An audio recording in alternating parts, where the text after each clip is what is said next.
Hola, buenas tardes a todos. Nos da mucho gusto que estén reunidos con nosotros en nuestra segunda sesión. Y esta sesión pues tiene cierta importancia ya que gira en torno a la celebración del día de mañana, el Día Mundial de las Cardiopatías. La sesión que tendremos el día de hoy es cómo abordar una cardiopatía congénita. En esta ocasión nos acompaña la doctora Guadalupe Jiménez Carvajal y el doctor Carlos Juárez Ortiz, nuestro presidente de la Sociedad Mexicana de Pediatría. La doctora Guadalupe Jiménez tiene una especialidad en cardiología pediátrica en Centro Médico Nacional 20 de noviembre por parte del ISSSTE.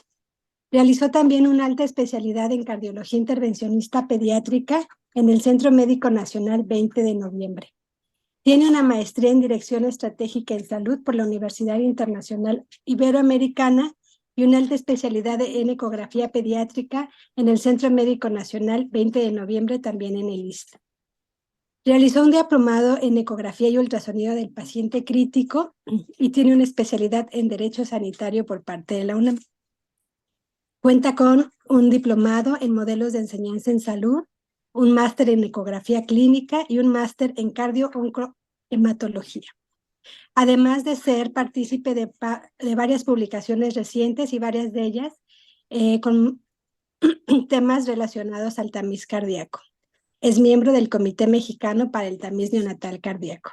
Muchas gracias, doctora, y muchas gracias, doctor Carlos Juárez, por acompañarnos el día de hoy. Muchísimas gracias, doctor Juárez, doctora Adriana Luna. Para mí es un honor nuevamente estar conmemorando con la Sociedad Mexicana de Pediatría el Día Internacional de las Cardiopatías Congénitas. Muchas gracias por la presentación y gracias a los asistentes por estar en este momento con nosotros. No declaro ningún conflicto de interés. ¿Y qué vamos a ver el día de hoy? Vamos a ver algunas definiciones que seguramente no son desconocidas ya para ninguno de ustedes, algo de epidemiología, etiología de las cardiopatías congénitas, cómo las abordaremos clínicamente, hablaremos del diagnóstico, veremos algunos casitos y nuestras conclusiones, por supuesto.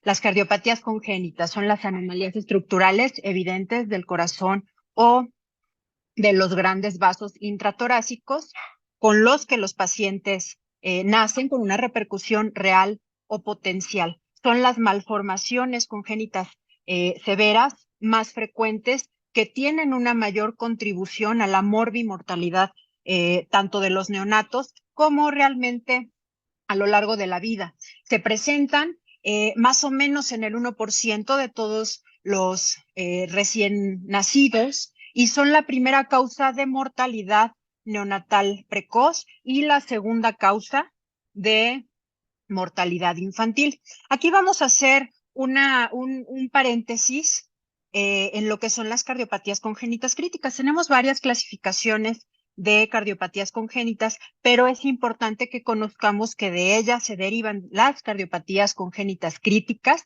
que de acuerdo con la definición de Juwer, es cualquier lesión cardíaca dependiente de conducto arterioso potencialmente mortal. Aquí hago una acepción. En su mayoría son dependientes del conducto arterioso, no el 100% son dependientes de conducto arterioso, de las cuales los recién nacidos requerirán algún tipo de procedimiento, ya sea quirúrgico o intervencionista, durante los primeros 28 días de vida. Las cardiopatías congénitas críticas más o menos constituyen una cuarta parte, un 25% de todas las cardiopatías congénitas. Y aquí también algo que quiero que nos grabemos por la repercusión que vamos a tener de forma global. Más o menos el 10% de los lactantes que mueren por una cardiopatía congénita crítica antes del año de edad no van a ser diagnosticados hasta el momento de la autopsia, pero en aquellos en los cuales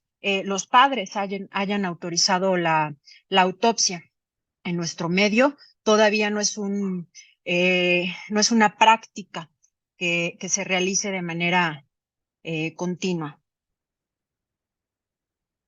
Y les presento otros datos. Tenemos otros datos también, de acuerdo con lo publicado en la Dirección General de Información en Salud en nuestro país para el año 2022. Y aquí, ¿por qué no tenemos hasta 2023? Hasta el día sábado, hasta el sábado pasado, no estaban los datos completos del 2023, apenas estamos empezando 2024. Entonces, pongo año 2022. Hubo 1.620.613 nacimientos en nuestro país.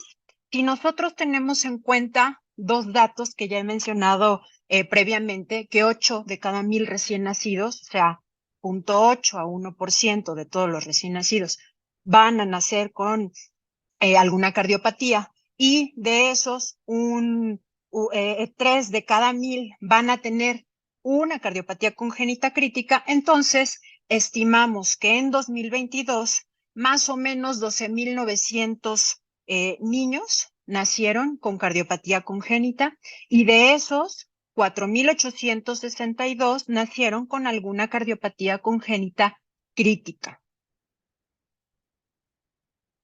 ¿Cuáles son las 8 lesiones más frecuentes?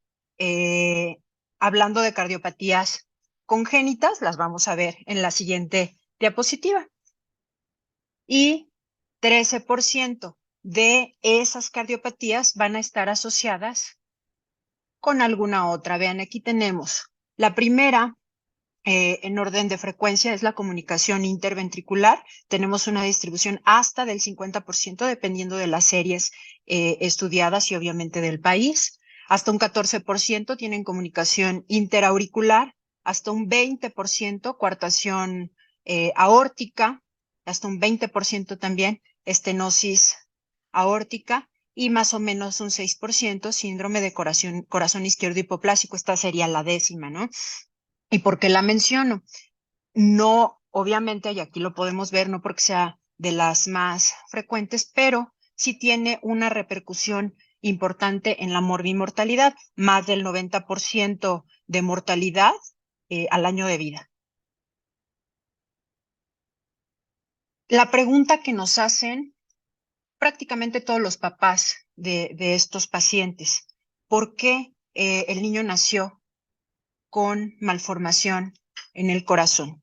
Se estima que el 90% es multifactorial, y en un 8% hay características hereditarias, ¿no? En los afectados. Y aquí podemos decir, como seguramente nuestros compañeros genetistas apoyarán, que si tenemos varios genes afectados, tenemos algún potencializador ambiental en un individuo susceptible, entonces se expresará el genoma dañado. Aquí entra la epigenética. Tenemos como factores ambientales los biológicos, cual podríamos considerar como un factor biológico. Infecciones virales, ¿no? Por ejemplo, si tenemos un recién nacido cuya madre fue infectada de rubiola y tiene rubiola congénita, entonces su riesgo de padecer, por ejemplo, conducto arterioso persistente se incrementa. Tenemos factores ambientales químicos, como cuál ingesta de medicamentos. Uno de los más conocidos es la ingesta de talidomida, que nos puede generar también malformaciones cardíacas desde simples como malformaciones críticas. Y factores de riesgo por hábitos tóxicos. ¿Cuál es uno de los ejemplos que siempre nos va a presentar la bibliografía? El síndrome alcoholofetal.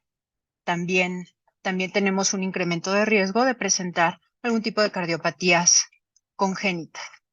Del 25 al 30% de cardiopatías congénitas se van a asociar con manifestaciones extracardíacas, y ya está perfectamente estudiado en alguno de los casos, y todavía en estudios, que a partir de las valoraciones de la microdeleción 22q11 han emergido una cantidad bastante considerable de estudios genéticos, y de ahí se han derivado los hallazgos de, por ejemplo, alteraciones en el GATA4 que nos provoca diversas cardiopatías. Y bueno, ya vamos a ver las más frecuentes. Tenemos cromosomopatías numéricas y estructurales en un 5 a 8%, cambios monogénicos en un 3 a 5%, y más o menos el 2% de las cardiopatías congénitas se consideran de origen familiar, pero ya se ha visto que hablando específicamente de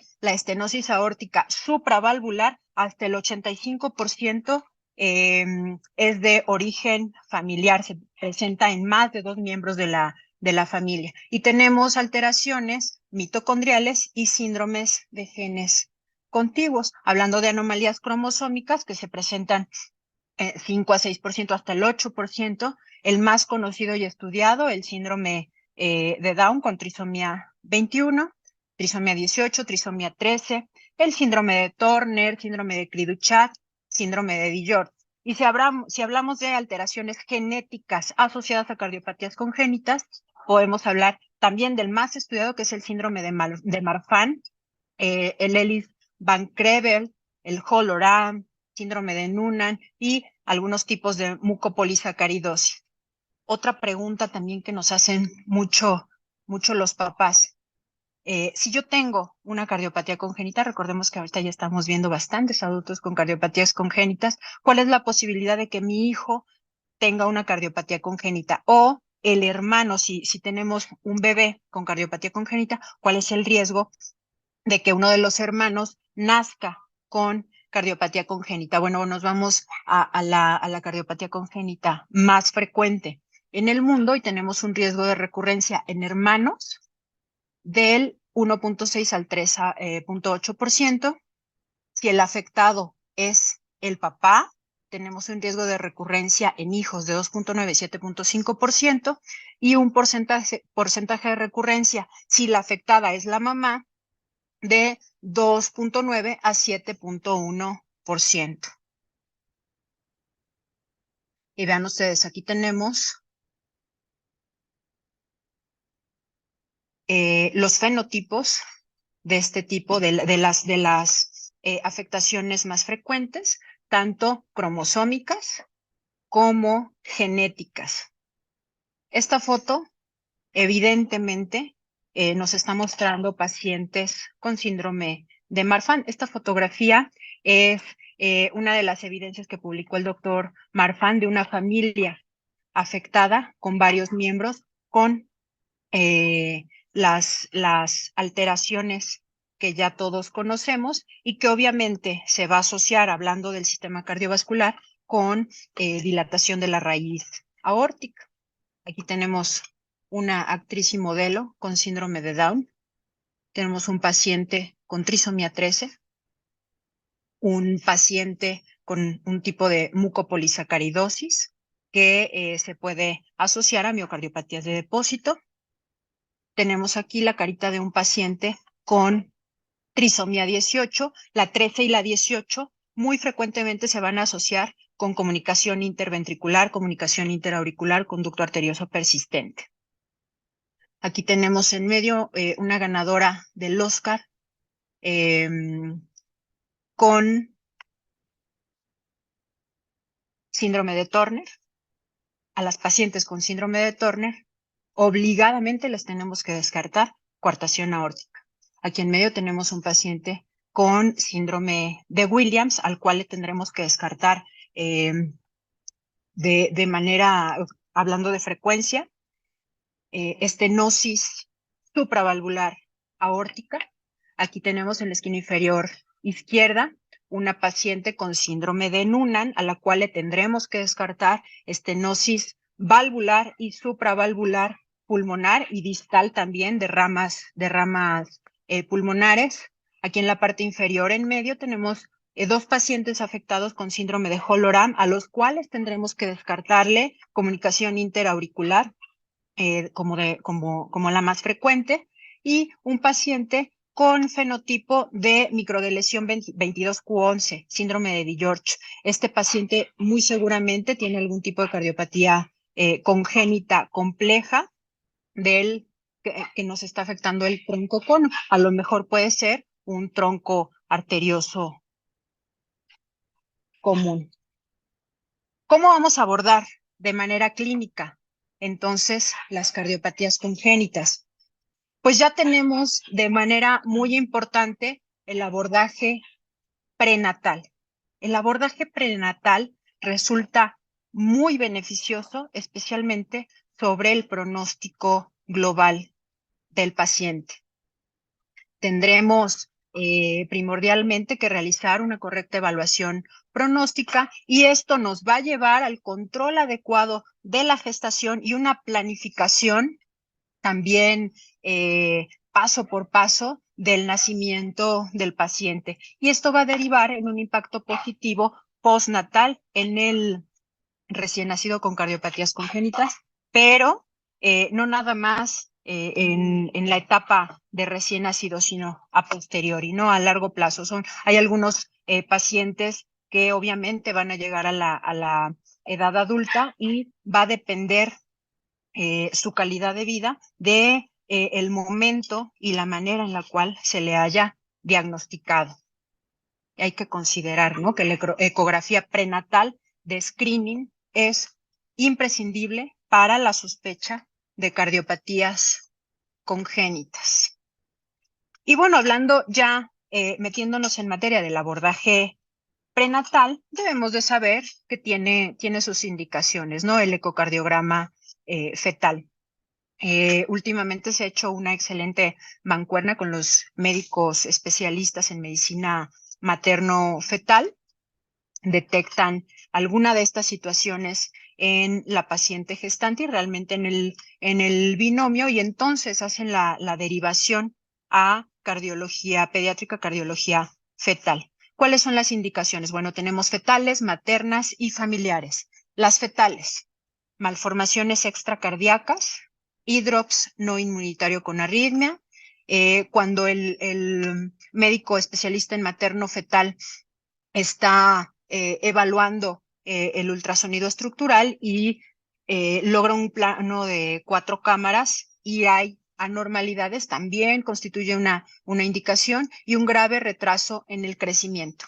Indicaciones maternas: obviamente que la mamá tenga el antecedente de contar con una cardiopatía congénita, si hay exposición a teratógenos y si tiene alteraciones metabólicas, como cuáles, como diabetes mellitus gestacional, que puede predisponer al recién nacido a tener, en el peor de los casos, inclusive a transposición de grandes arterias.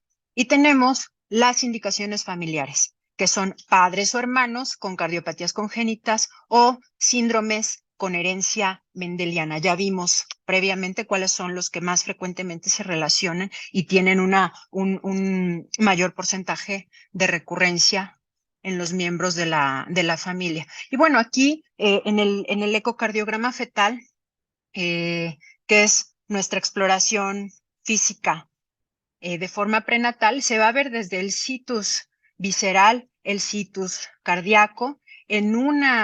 Solamente en la aproximación de 4 cámaras podemos tener datos tan importantes como el área cardíaca con respecto al área y a la circunferencia, al área, perdón, abdominal. ¿Y de qué nos va a hablar esto? Nos va a hablar de datos indirectos de insuficiencia cardíaca fetal. Vamos a estar vamos a poder estudiar la frecuencia cardíaca fetal y vamos a poder estudiar también inclusive el ritmo cardíaco del feto. Se pueden detectar arritmias con el ecocardiograma fetal. Se va a ver también la salida de la aorta, la salida de la pulmonar, un estudio de 3 vasos, vamos a estudiar el drenaje sistémico, las características del arco aórtico, del arco del ductus y obviamente de las características del pericardio. Todo esto en global y con diversas mediciones, incluso valores Z, ya de todas las medidas que obtengamos durante la exploración ultrasonográfica, nos van a dar cuenta del bienestar cardíaco fetal. Podemos identificar, como ya les decía previamente, la función, la anatomía. Podremos identificar si hay insuficiencia cardíaca fetal con datos indirectos, si hay arritmias, y esto obviamente relacionado, por ejemplo, con los antecedentes. Ya hablábamos de antecedentes, o sea, vamos primero con la historia clínica, una anamnesis bien concienzuda, y ya después pasamos a la exploración, y es muy vasta, muy detallada la exploración física prenatal en el feto con el ecocardiograma fetal. Y ahora ya nació el bebé y vamos a el abordaje clínico en la etapa postnatal. Nuevamente vamos a regresarnos a las bases, ¿no? Al primer día de la carrera de medicina. ¿Qué tenemos que hacer? Una adecuada y concienzuda, como decía, anamnesis. Obviamente la exploración física sin omitir ninguna de sus pasos o de sus fases, que incluirá, por supuesto, los signos vitales, incluyendo la tensión arterial y de considerar lo necesario en las 4 extremidades. Nos vamos a ir a la inspección, ya vimos los diferentes fenotipos y sabemos bien que simplemente con ver las características del rostro de los pacientes ya podemos empezar a clasificarlo dentro de algún tipo de alteración asociada. Obviamente vamos a ver esa asociación de signos clínicos y no se nos debe de pasar la palpación, percusión eventualmente y la auscultación. ¿Cuáles son las manifestaciones clínicas más frecuentes de las cardiopatías congénitas? Taquicardia, taquipnea, disnea o quejido. Obviamente los soplos, pero aquí recordemos que no todos los soplos son patológicos y no siempre la ausencia de soplo quiere decir que el paciente no tenga algún tipo de cardiopatía. Dificultad para la alimentación, diaforesis. Vamos a estar evaluando también la ganancia ponderal, cianosis, si hay o no crisis de hipoxia, que lo vamos a ver más adelantito, arritmias y datos de insuficiencia cardíaca. Y entonces nos dice Fonseca Sánchez del INP en el año 2015, bueno, nosotros podríamos hacer 4 grupos de signos y síntomas y de ahí hacer una derivación para saber cómo vamos a estudiar a nuestro paciente, hacia dónde nos vamos a dirigir. Y nos dice, bueno, tenemos el grupo 1, que son los soplos cardíacos. Aquí este algoritmo lo hice muy resumido con respecto al cuadro tan detallado del doctor Fonseca, pero es por obvio de tiempo para no extendernos, pero lo vamos a hacer sencillito. Entonces, soplos, vamos a conocer, dependiendo de las características en el momento en el que lo auscultemos, si los soplos son inocentes o son patológicos. ¿Qué sucede si son patológicos? Vamos a ir escalando los estudios, ¿no? Los auxiliares del diagnóstico. Primordialmente siempre, prácticamente siempre hay que hacer en los pacientes evaluados cardiovasculares, teleradiografía de tórax y electrocardiograma. Entonces, si aquí encontramos algún tipo de alteración, bueno, habrá que derivar para la realización del ecocardiograma. El ecocardiograma constituye el estándar de oro para el diagnóstico de las cardiopatías congénitas. Tenemos al siguiente grupo, el grupo 2, que es la insuficiencia cardíaca, y básicamente aquí tendríamos que detectar alteraciones en determinantes del gasto cardíaco. Si hay alteraciones en la precarga, alteraciones de contractilidad, de poscarga, si tenemos alteraciones en la frecuencia cardíaca o en factores neurohormonales. Y entonces dar el tratamiento en consecuencia, pero regresamos al punto previo. Básicos siempre, teleradiografía de tórax y electrocardiograma. En muchas ocasiones solemos omitir el electrocardiograma. Siempre debemos de tomar. Grupo 3, alteraciones del ritmo. Podemos tener primarias o secundarias. En ambos casos, obviamente, me llegó a tocar solicitud de valoraciones por probables arritmias, pero no teníamos electrocardiograma, nos basábamos en lo que nos decía un monitor. Siempre hay que tomar electrocardiograma y entonces si tenemos sospecha de alteraciones del ritmo primarias, hay que enviar a valoración especializada con cardiología pediátrica y electrofisiología. Y si tenemos secundarias, sospecha de alteraciones del ritmo secundarias, lo primero que hay que hacer es corregir la razón subyacente. El grupo 4, cianosis. Vamos a determinar si esta es constante o es intermitente. Nuevamente, no podemos omitir teleradiografía de tórax y electrocardiograma. Si es constante, es probable que el paciente tenga algún tipo de cardiopatía congénita. Tenemos que descartar cardiopatía congénita.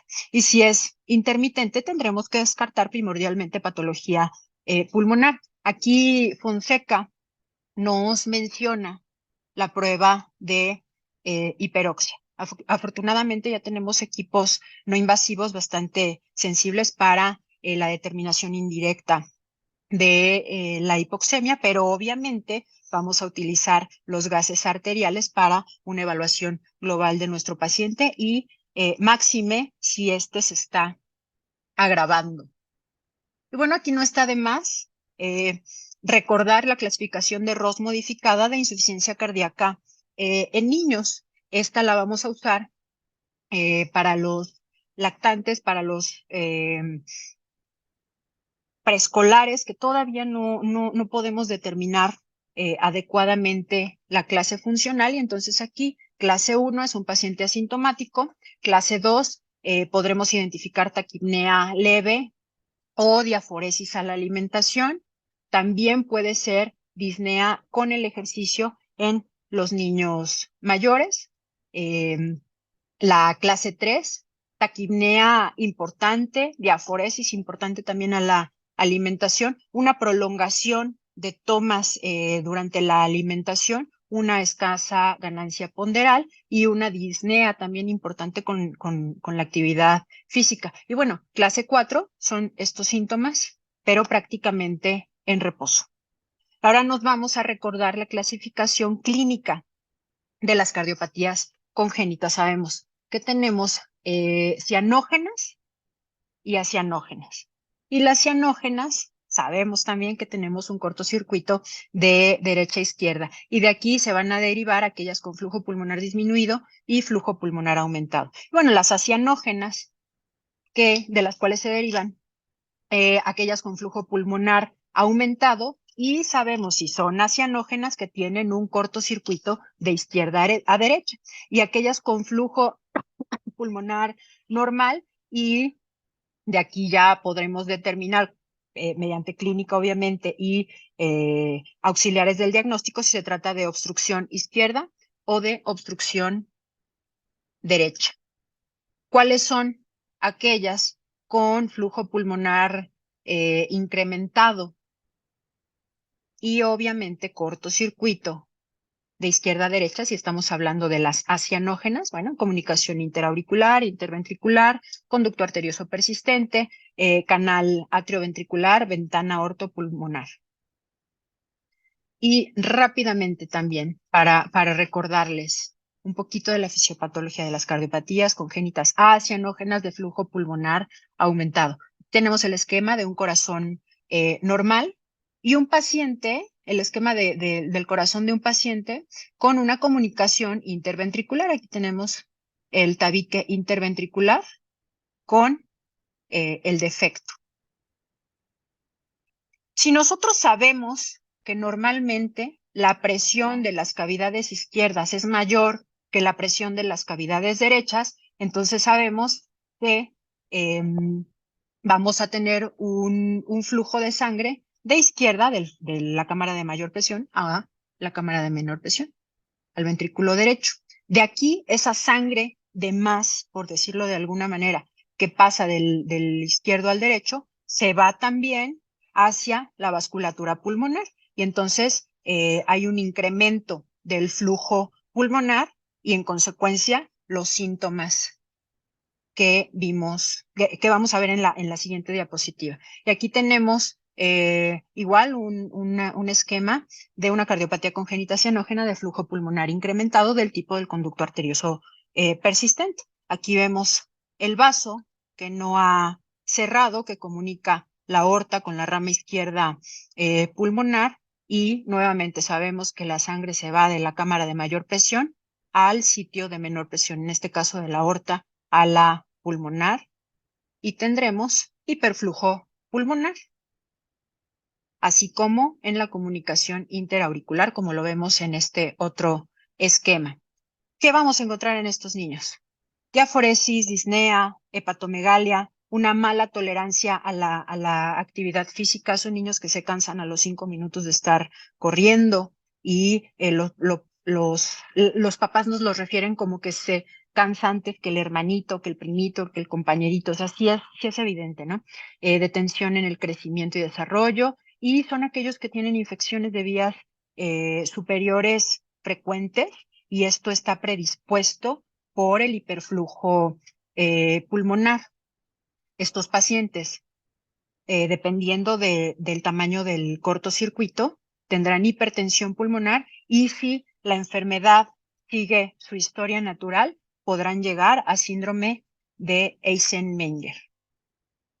Ahora tenemos cardiopatías sin cianosis o obstructivas sin cortocircuito, acianógenas con flujo pulmonar normal. Y tenemos las obstructivas izquierdas, estenosis aórtica, de las más conocidas, coartación aórtica, estenosis mitral o cor triatrial.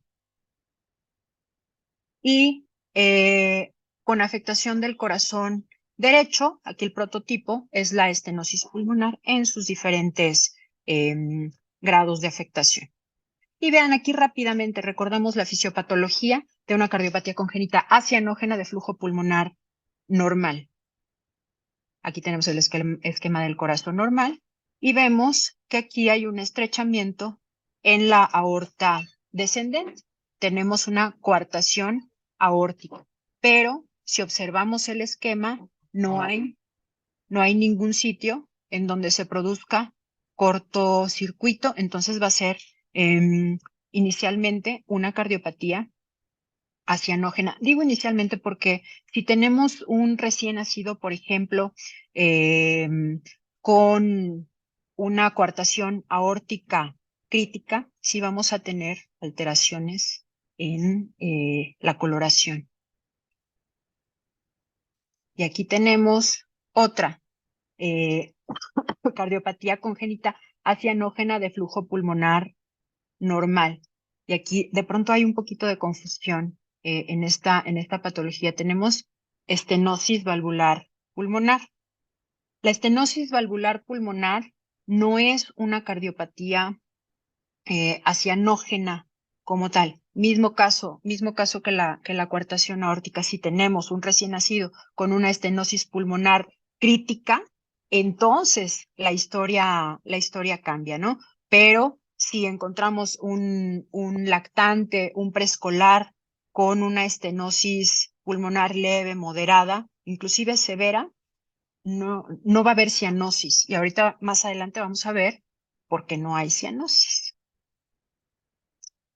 ¿Cómo se manifiestan estas enfermedades? Bueno, vamos a tener un soplo patológico y signos de intolerancia, y dependiendo de dónde esté la alteración, vamos a tener insuficiencia cardíaca izquierda o insuficiencia cardíaca derecha. Y ahora nos vamos a las cardiopatías congénitas cianógenas. Nuestro prototipo es la tetralogía de Fallot. La que más frecuente se detecta en el momento del nacimiento es la transposición de grandes arterias. Hay muchas variedades, pero en especial con estenosis pulmonar. Y aquí, esquemáticamente, una cardiopatía congénita cianógena de flujo pulmonar disminuido. Y bueno, aquí vemos tetralogía de Fallot. ¿Qué lo constituye? Estenosis pulmonar. Aquí tenemos inclusive hipoplasia del anillo pulmonar, pero estenosis infundibular. Aquí vemos este músculo que le llamamos infundíbulo. Seguramente lo han visto en los informes de ecocardiografía. Tenemos una comunicación interventricular. Esta es parte del septum. Esta es la otra parte del septum interventricular. Y aquí está el defecto. Y tenemos cabalgamiento aórtico. Aquí vemos el anillo aórtico con respecto al septum interventricular. Esto lo llamamos cabalgamiento aórtico y tenemos la importante hipertrofia del ventrículo derecho, a diferencia del corazón normal. ¿Y por qué es una cardiopatía congénita cianógena? ¿Por qué aquí el paciente se pone cianótico? Ya habíamos dicho que la sangre suele ir de la cámara de mayor presión a la de menor presión. Normalmente, repito, el ventrículo izquierdo tiene mayor presión que el ventrículo izquierdo, que el ventrículo derecho, perdón. Pero, ¿qué sucede si tenemos una estenosis pulmonar severa? Vean aquí el infundíbulo está importantemente hipertrófico y aquí se nota inclusive el anillo hipoplásico. Vean el normal y vean el tamaño, en este caso con tetralogía de Fallot. Hay una obstrucción, finalmente hay una obstrucción a la salida del ventrículo derecho. ¿Y qué sucede aquí? Pues la presión del ventrículo derecho aumenta. Se puede ver tan incrementada que supera la presión del ventrículo izquierdo que no tiene ninguna obstrucción. Y entonces el cortocircuito se produce de derecha a izquierda porque ya aumentó mi presión en el ventrículo derecho, sangre poco oxigenada, se va hacia donde hay sangre oxigenada y entonces en esta parte donde se genera la mezcla es la salida del ventrículo izquierdo, la aorta y entonces sangre contaminada, sangre oxigenada contaminada con sangre no oxigenada se va a la circulación sistémica y nuestro paciente se mira cianótico. Por eso se produce la cianosis, es el cortocircuito de derecha a izquierda. ¿Cómo está nuestro paciente? Mejor crecimiento y desarrollo, mejor tolerancia a la actividad física. Generalmente cuando llega a crecer, cuando la estenosis pulmonar, por ejemplo, en el caso de la tetralogía de Fallot, no es crítica, no es casi atresia pulmonar, pues no hay historias de internamiento múltiples por infección de vías respiratorias, como en el caso de flujo pulmonar incrementado con un shunt importante. Va a haber cianosis y se lo dejamos a evolución, hipocratismo digital y crisis de hipoxia. Aquí me detengo un poco, es importante porque son los pacientes que les pueden llegar a urgencias. Si no se tiene el diagnóstico previo, afortunadamente en la ciudad no sucede tanto, pero fuera de la ciudad todavía sucede que son pacientes preescolares que todavía no están adecuadamente diagnosticados y así les llegan pensando que están convulsionando. Los papás piensan que es una convulsión o un desmayo.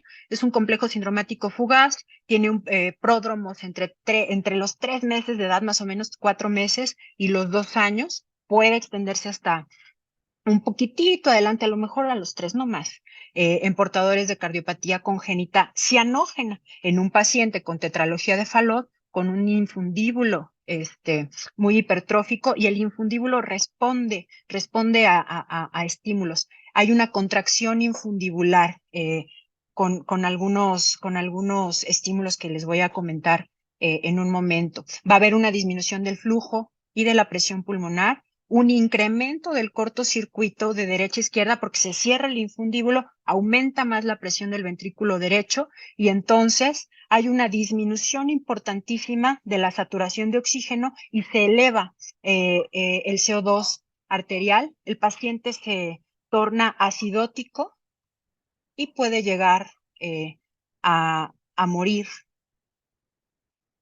Y algo bien importante, desarrollan rápidamente edema cerebral, ¿no? Y si el paciente vive, queda con secuelas importantes neurológicas que lo precipita, aumento de las necesidades en el consumo de oxígeno, como hipovolemia, en una deshidratación severa por gastroenteritis, en un paciente con tetralogía de Fallot, con una estenosis pulmonar severa, con un infundíbulo muy estrecho, puede ocurrir una crisis de hipoxia, con el ejercicio, ansiedad, llanto, inclusive con la defecación, ¿no? Entonces, debemos de considerar que eso es propiamente dicho una crisis de hipoxia.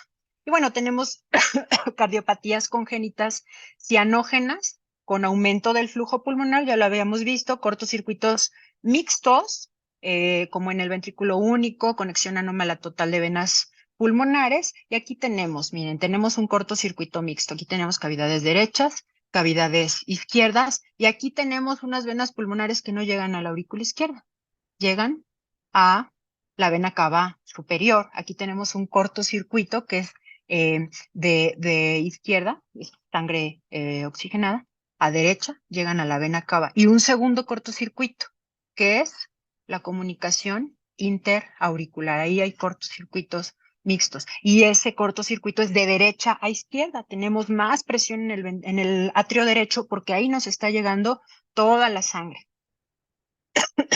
¿Cómo se van a manifestar? Pues como aquellas con flujo pulmonar incrementado, pero recordemos que el paciente está cianótico. Tenemos un cortocircuito de derecha a izquierda también, y estos pacientes casi que por definición son hipertensos pulmonares, ¿no? Y tenemos las cianógenas con incremento del flujo pulmonar y cortocircuito en paralelo. Nuestro prototipo, transposición de grandes arterias. Tenemos que sangre oxigenada que llega al atrio izquierdo, se va al ventrículo izquierdo, de aquí sale hacia la arteria pulmonar y se va a los pulmones, esa sangre oxigenada. Pero por otro lado tenemos cavidades derechas, tenemos la sangre poco oxigenada y mezclada a través generalmente de una comunicación interauricular en el ventrículo derecho, y esa sangre mezclada se va a la circulación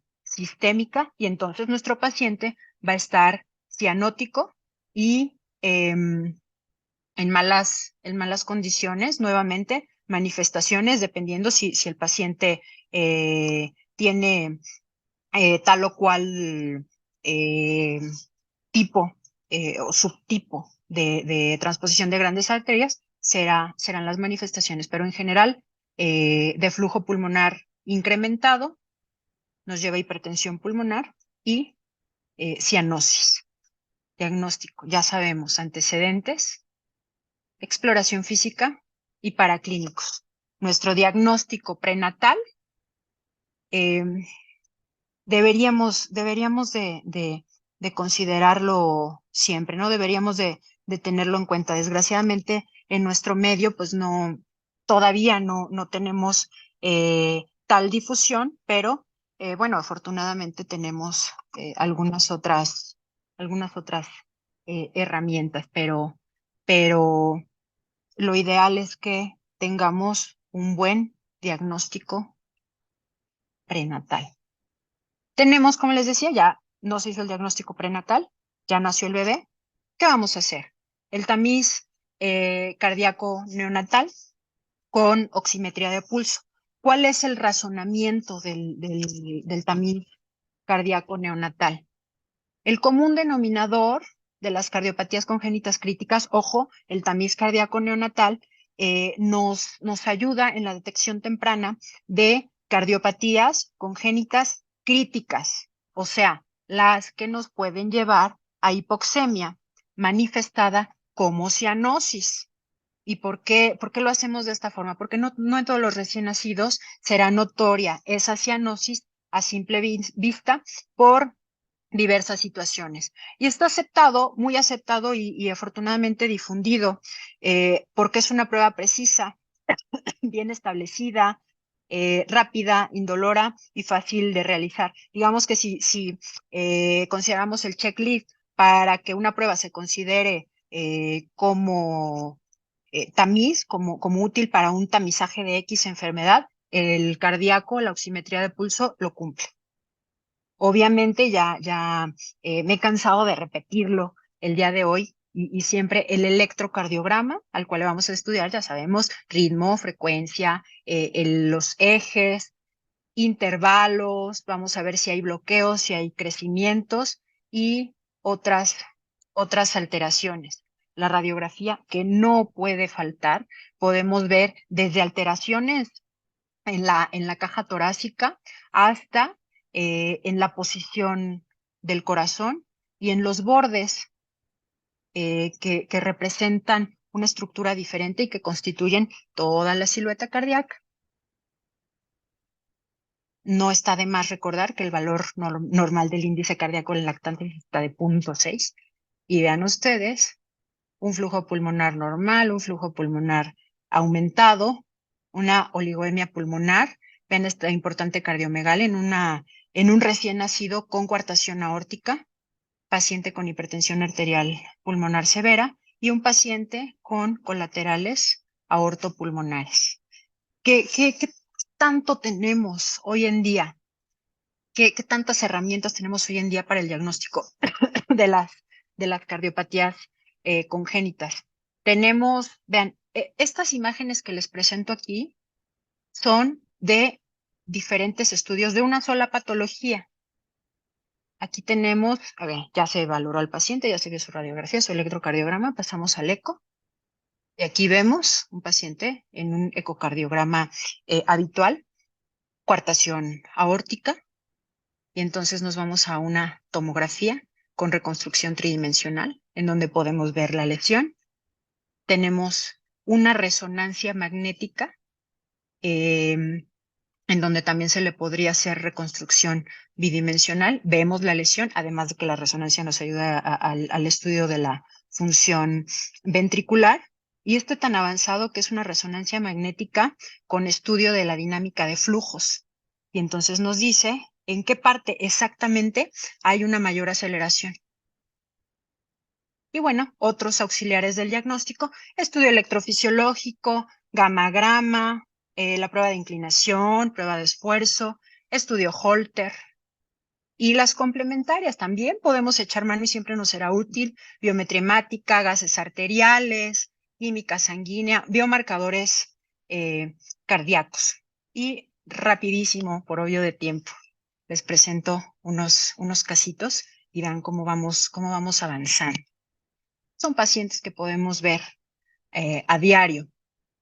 Les estoy presentando ahorita el caso de un producto femenino de la gesta 3, de madre de 31 años, 25.3 semanas de gestación, antecedente de un aborto, desconoce la causa, fue un aborto espontáneo en el primer trimestre y un parto sin mayor alteración. Y tiene un diagnóstico de cardiopatía congénita crítica a las 23 semanas de gestación, ya con alteraciones en el ultrasonido estructural por médico materno fetal y derivado a valoración. Se hacen todos los abordajes que les mencioné súper rápido al principio y que tiene este fetito. Tiene un tronco arterioso tipo 1. Actualmente debe de tener más o menos unas 30 semanas de gestación y estamos en la planeación ya con el cirujano cardiovascular de su nacimiento. Aquí tenemos otro caso de una lactante, nos llega a los 2 meses de edad, fue referido por su pediatra por deformidad torácica desde el nacimiento, una evolución buena, de repente quería comer, de repente no, pero es producto de la gesta 1, mamá de 31 años, un embarazo normoevolutivo, ultrasonidos obstétricos normales, tuvieron que resolver el embarazo por cesárea, hubo interrupción por cesárea, por ausencia de trabajo de parto a las 42 semanas de gestación, Apgar normal, peso adecuado para edad gestacional, se da de alta, le hacen tamiz neonatal cardíaco que reportaron como negativo, se egresó a los 2 días sin complicaciones, pero desde los 15 días, ya interrogando bien a la paciente desde los 15 días, en clase funcional 2, que fue avanzando a 3 y con hiporexia. Un peso de 4,800 a los 2 meses de edad, talla 53, frecuencia cardíaca de 180 latidos por minuto. Vean aquí, estamos desde la anamnesis hasta, vamos con la exploración física. Tensión arterial de 120/70 en extremidades superiores. La paciente estaba muy irritable, no fue posible medirla en las inferiores. Tenía palidez, piel distal marmórea irritabilidad y llenado capilar de 4 segundos, incremento del diámetro anteroposterior del hemitórax izquierdo, estaba con taquipnea, recordio hiperdinámico, hepatomegalia y no se le palpaban pulsos distales. Y un soplo grado 1, o sea, prácticamente no se le escuchaba nada, en foco pulmonar. Y vean las características del tórax y ahí más o menos se ve un poquito la coloración de la paciente. Este es su electrocardiograma. Tenemos un eje de QRS a menos 60 grados a la izquierda, a los 2 meses. R alta en B4 a B6, S profunda en B1 a B3, T positiva en B1 y vean ustedes la radiografía de esta niña. Una cardiomegalia grado 4. Esta paciente, al hacer el ecocardiograma, las cavidades izquierdas importantemente dilatadas, con una fracción de eyección del ventrículo izquierdo de 30%, prácticamente comprimiendo el ventrículo derecho. Y pues resulta que esta niña tiene una coartación aórtica crítica. Se hace cateterismo prácticamente de salvamento, medía 1.5 centímetros la parte más estrecha, se recuartó a la semana, se tuvo que operar, hacer cuartectomía a la semana, y ahorita ya la niña tiene 3 años de edad. Ya se le realizó el año pasado un cateterismo por recuartación, que afortunadamente va funcionando bien y va creciendo bien, pero esta niña pudo haber muerto, ¿no? O sea, llegó con FEBI de 30%. Y aquí tenemos un adolescente masculino de 12 años de edad, se envía por pediatra por probable síncope neurocardiogénico. Ahí en urgencias llegó, se mareó, estaba aparentemente con datos de disautonomía, empiezan tratamiento, hidratación, mandan a cardiología. Haciendo la anamnesis, resulta que hace 8 años el paciente estaba en estudio por presíncope, así le llamaban, y él dice, pues es que yo, él solito se diagnosticó, dice, tengo taquicardia. ¿Cuándo? Todo el tiempo. A veces me da, a veces no, estando en reposo, en fin, sentía palpitaciones, pero haciendo bien el interrogatorio, lo más seguro es que sí tenía taquicardia. Entonces él decía palpitaciones intermitentes con mareo, y de 8 años a la fecha no llevó ningún seguimiento. La mamá lo vio bien, lo citó cardiopediatría y no volvió. Entonces regresaron por el supuesto síncope neurocardiogénico.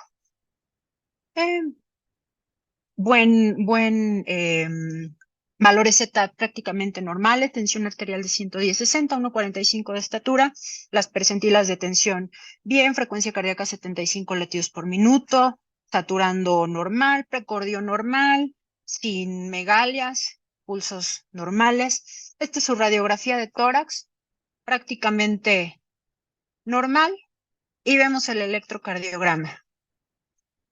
Tenemos PR corto, QRS prolongado.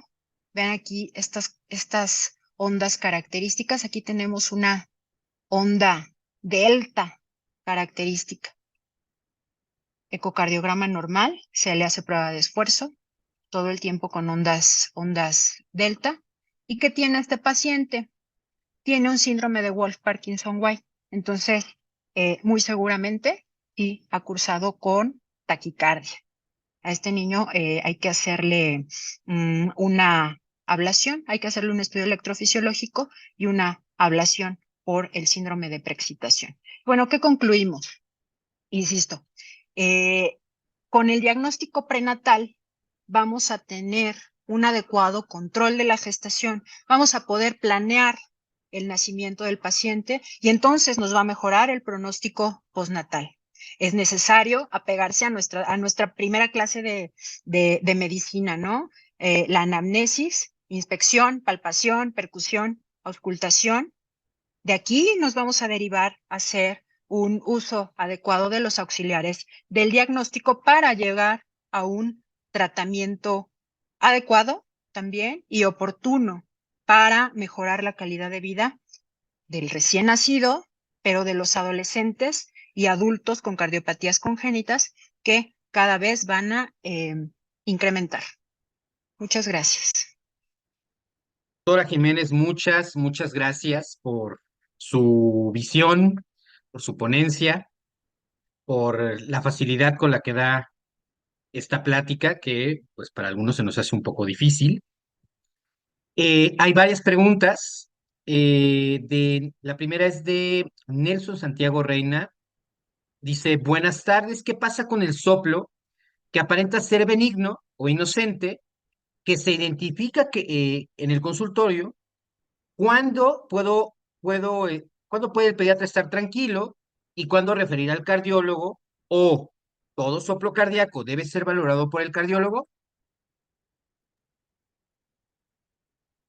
Eventualmente, gracias por su pregunta, doctor, excelente pregunta.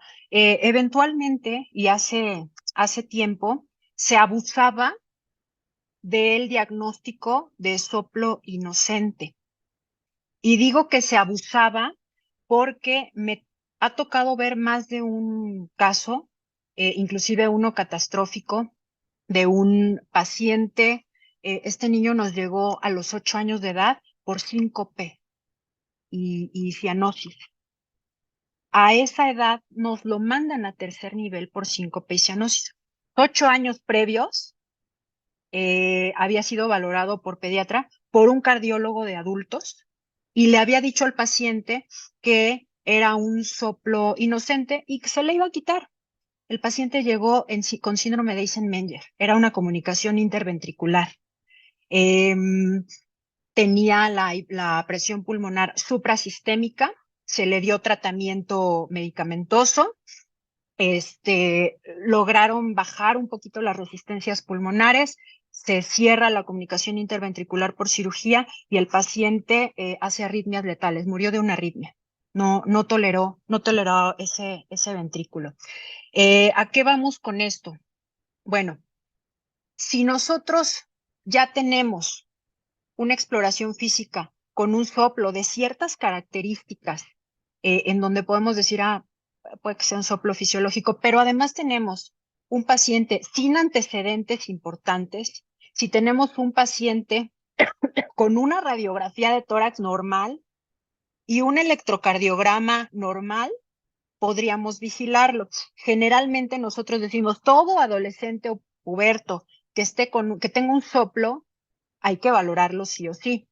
Más chiquitos tenemos todavía esa tendencia, pero ahora sí que como decimos, casi que con los pelos de la burra en la mano, ¿no? Ya le hicimos una radiografía que vimos normal, ya tenemos un electrocardiograma normal, porque solemos hacer, y es bien común, que escuchamos el soplo, decimos, parece un soplo fisiológico, el niño está creciendo más o menos bien, no tiene ningún síntoma, no se cansa, no se pone cianótico, pero no tenemos la delicadeza de ver una radiografía de tórax. Y el paciente puede llegar a los 10 años con una comunicación interauricular y vida completamente normal y un soplo no tan importante. Entonces, si tenemos nosotros la agudeza como pediatras de evaluar obviamente, insisto, historia clínica, exploración física, pero la agudeza de poder ver una radiografía de tórax y un electrocardiograma, podemos ir siguiendo de esa forma al paciente. Si tenemos duda, manden al cardiólogo. Sí, totalmente de acuerdo, doctora. La siguiente pregunta es de Natalia Morgado. Dice, buenas tardes, ¿sería recomendable de rutina enviar a los pacientes con cardiólogo pediatra para tamiz cardíaco fuera del tiempo de los primeros días o sería únicamente a pacientes con síntomas? El tamiz cardíaco, hagan de cuenta que les voy a regresar la pregunta. ¿A qué pacientes mandan a tamiz metabólico? A pacientes A que todos. parece que tienen este, Fibrosis quística. fibrosis quística o que tienen hipotiroidismo congénito, es a No, todos. a Para eso es todos. el tamizaje. El tamizaje es detección de alguna patología en la población, en una población que puede estar susceptible. ¿Quiénes son susceptibles? Pues todos los niños, ¿no?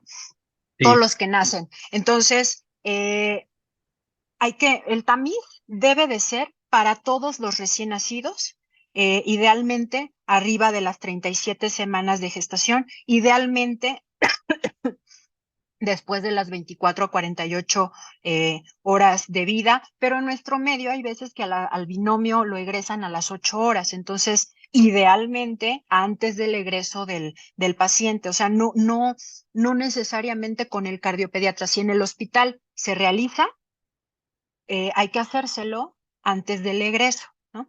Y si tiene síntomas, es directo con el cardiólogo a valoración cardiovascular. ¿Se acuerdan de la radiografía esa que les puse ahí de cardiomegalia y que les dije que era un bebé con coartación aórtica? Un recién nacido con coartación aórtica. A ese bebé me lo mandaron a tamiz. Tenía, si no me equivoco, 15 días de vida, pero lo mandaron porque le escucharon un soplito. O sea, a tamiz porque le escucharon un soplito. Ojo, eh, se revisa y todo. El tamiz salió normal. Le hice tamiz completito con índice de perfusión y sale normal. Pero la exploración física, la hacemos ahí con nosotros, exploración física completa cardiovascular, no nada más la oximetría. Y el soplo no era fisiológico, era muy evidente que era un soplo patológico y no tenía no tenía pulsos femorales.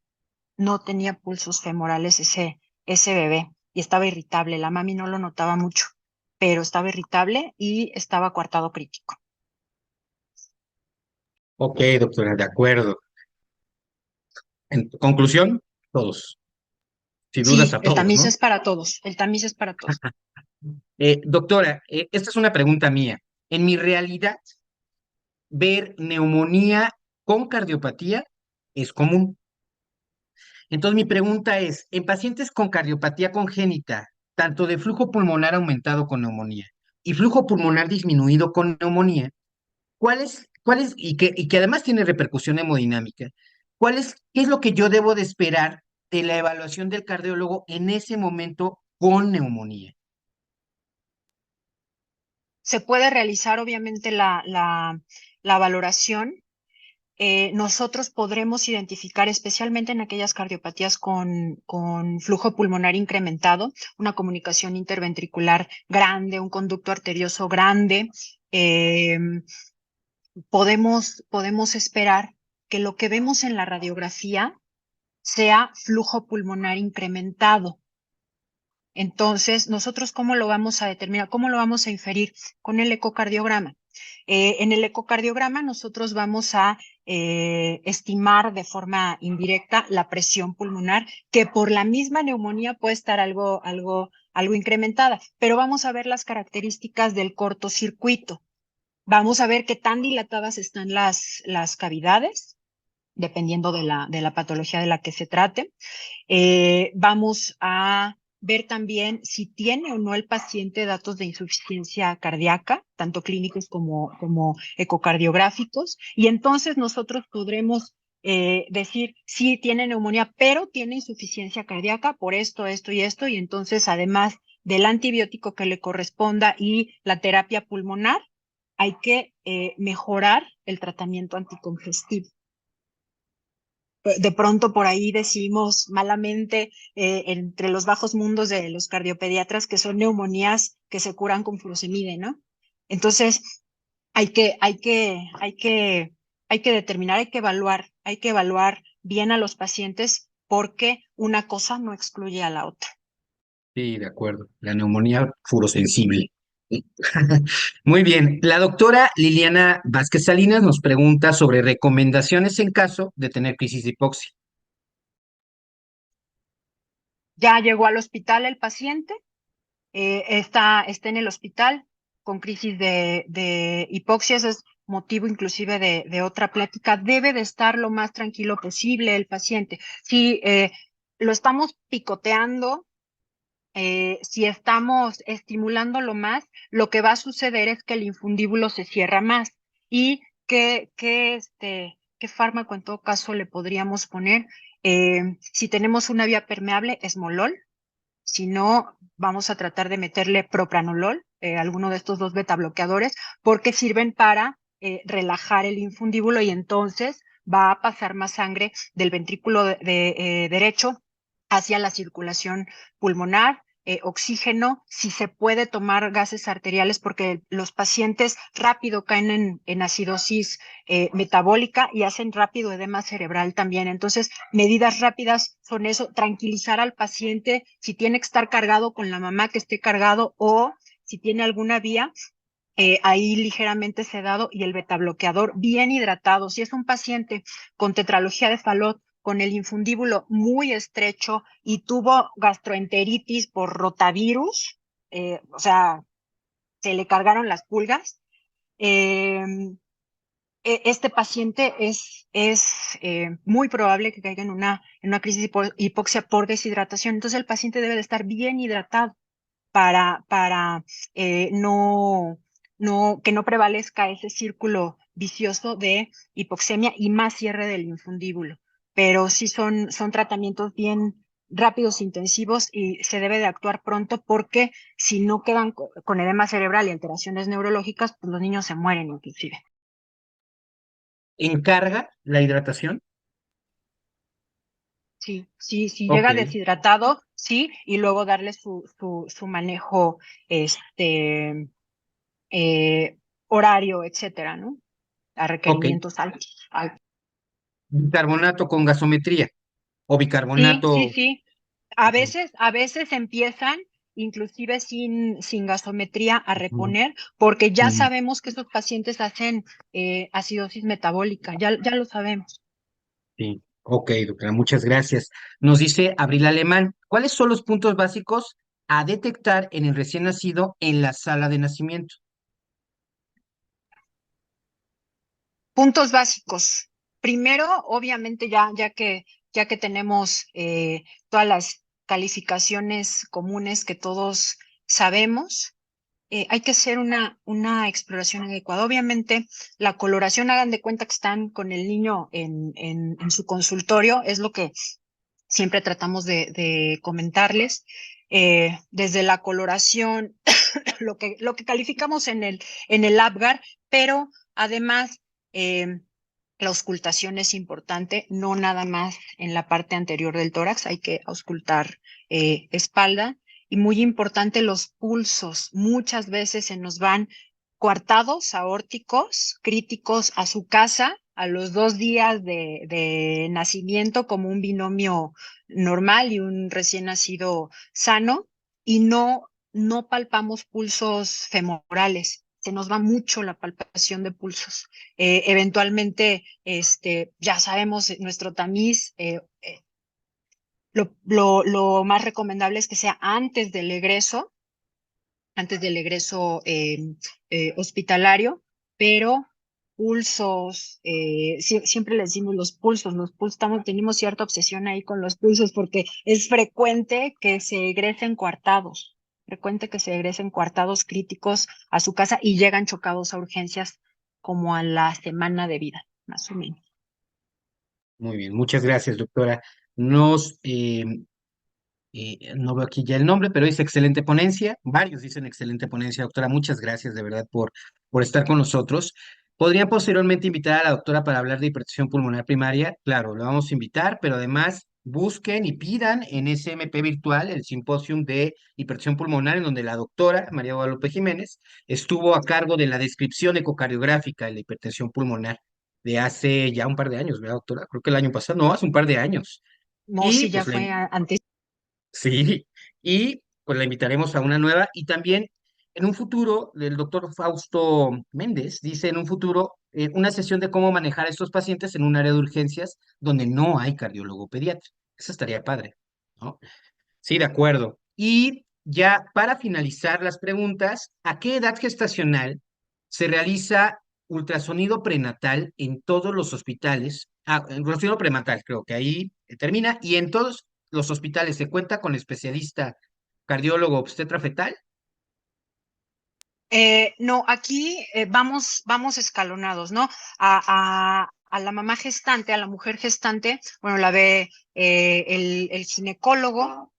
El ginecólogo, si tiene en su historia clínica, en su exploración, alguna indicación para envío al médico materno-fetal, que es un ginecólogo con la subespecialidad en medicina materno-fetal, hacen los estudios correspondientes. Generalmente el ginecólogo y o el materno-fetal mandan a la señora, a la mamá gestante, a la mujer gestante, a sus ultrasonidos estructurales, desde las 13, 14 semanas, un poquito antes, algunos a las 12 semanas de gestación. Ese ultrasonido, en el mejor de los casos, lo realizan los especialistas en medicina materno-fetal, que la verdad es que hay excelentes materno-fetales, les decía que hay excelentes materno-fetales con experiencia en la evaluación anatómica cardíaca, y entonces ellos hacen algunos de los cortes que les presenté, ellos también los hacen, y ahí detectan alteraciones, pero desde el ultrasonido estructural que se les manda a todas las mamás, ¿no? Si ven alteraciones y además las ven en una paciente que a lo mejor tiene cardiopatías congénitas o que es diabética gestacional, que tiene sobrepeso desde el primer trimestre, si toma tal o cual fármaco, o si simplemente ve alteraciones en un 4 cámaras fetal, lo manda entonces a el ecocardiografista fetal. Hay ya, en México hay muy poquitos realmente, pero son especialistas en cardiología fetal. O los ecocardiografistas, habemos algunos ecocardiografistas que tuvimos entrenamiento durante la alta especialidad en ecocardiografía fetal, también los podemos evaluar, pero vamos como escalonaditos, ¿no? Y todo parte de la anamnesis del ginecólogo, ¿no? Del materno fetal, de los ultrasonidos estructurales a las semanas habituales, y de ahí nos vamos escalonando. En todos los hospitales no hay ecocardiografistas fetales. Hay muy poquitos en México. Ya va creciendo la formación en ecocardiografistas fetales, pero no, definitivamente no podría haber en todos. No hay tanta gente formada al respecto en nuestro país, desgraciadamente. Pues doctora María Guadalupe Jiménez Carvajal, cardióloga pediatra excelente, si nos puede dar sus datos para referirle pacientes, ¿a dónde lo hacemos? No tengo ahorita el dato, si gustan les puedo dar el número, si no, Sí, eh, sí, sí. algunos tienen, espérenme porque tampoco me lo sé, tienen mi número personal y de pronto ahí me están Sí. mandando, pero tenemos al número del asistente al 55 44 71 32 76. Estamos en World Trade Center, en el Hospital Infantil Privado. De Muchas gracias. acuerdo. No, muchas gracias, doctora, por su participación nuevamente para la sociedad. Estamos muy honrados de que siempre usted está con nosotros y lo agradecemos muchísimo. Es una cardióloga de verdad muy notable y estamos agradecidos con su participación. Tuvimos alrededor de 330 asistentes para esta plática en conmemoración a el Día Mundial de las Cardiopatías Congénitas, que será el día de mañana, y pues invitada está para nuestras próximas sesiones y para nuestras próximas celebraciones, doctora Jiménez. Muchísimas gracias. El honor es mío. Gracias a todos por su participación y nos vemos en la siguiente de Sociedad Mexicana de Pediatría.